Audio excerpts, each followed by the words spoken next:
Welcome back to Fireplace Story. I'm Mrs. Charlotte and I look forward to sharing this book with you, from our home to yours. Today we're going to be doing a series of books all about holidays. Is it your school holidays?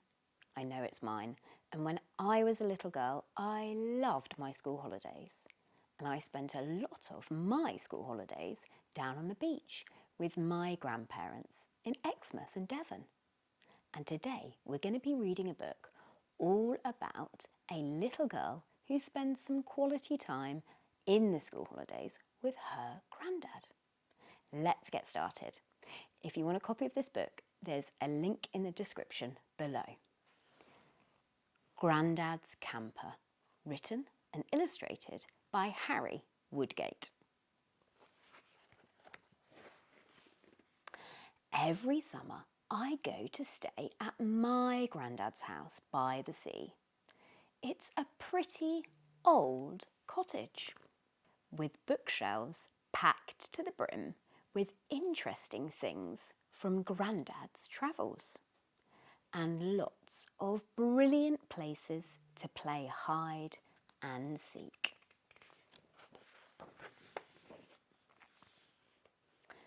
In the garden, Grandad grows all kinds of fruit and vegetables. There's a big cherry tree, which if you shake just enough, yum! Oh, look at all those cherries on the floor.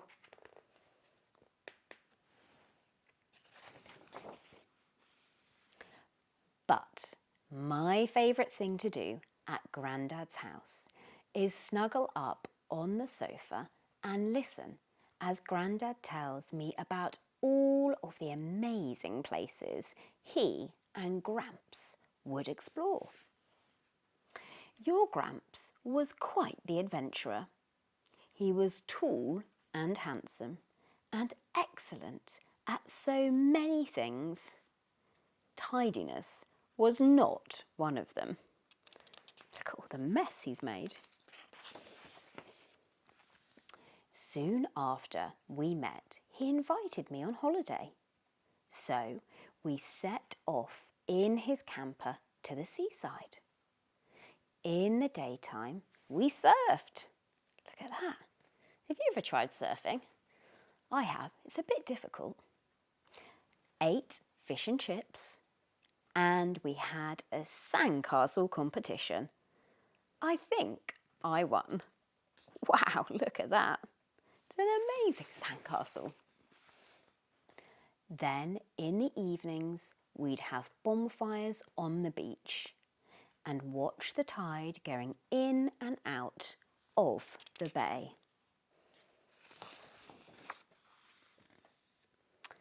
One afternoon, Gramps said to me, "There are so many wonderful things in this world, and I want to see them all with you."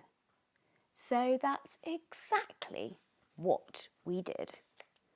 Wow, they sound like real adventurers, don't they? Gramps always wanted to visit the city, so that's where we went first. We drove through dark tunnels, over fancy bridges, and in between towering skyscrapers. Wow. Everywhere was full of life. There were so many people, so many animals, and so many things to see. It was amazing. Wow, you know, like they've gone to the jungle here with the monkeys, and they're definitely in Paris here with the Eiffel Tower. We saw lots of different kinds of homes, from high-rise flats to terraces and townhouses. But we were happy with our little home on wheels, which we could take wherever we pleased. Here they are in a camper van.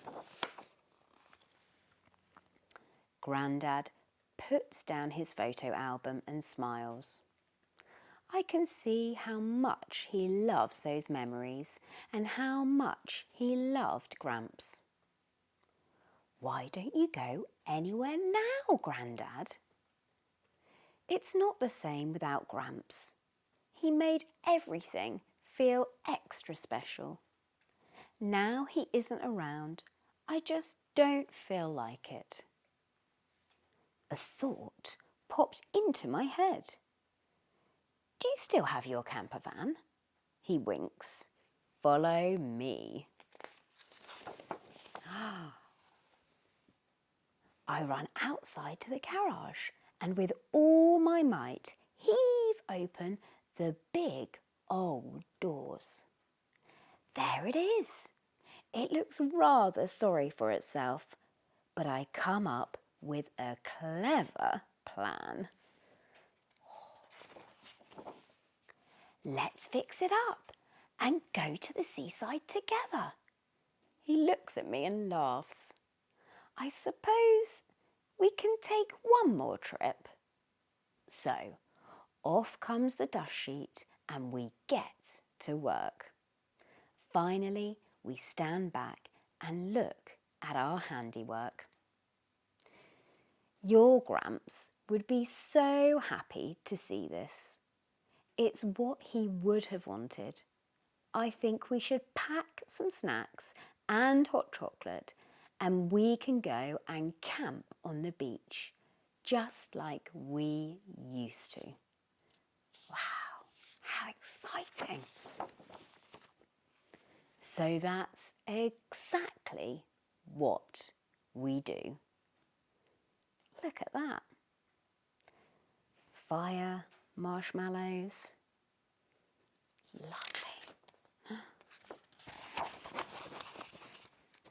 The end. Have you been in a camper van? It's so much fun, isn't it? I love camping, whether it's in a van or in a tent. And that was a lovely story all about a trip down memory lane with a grandfather and his grandchild.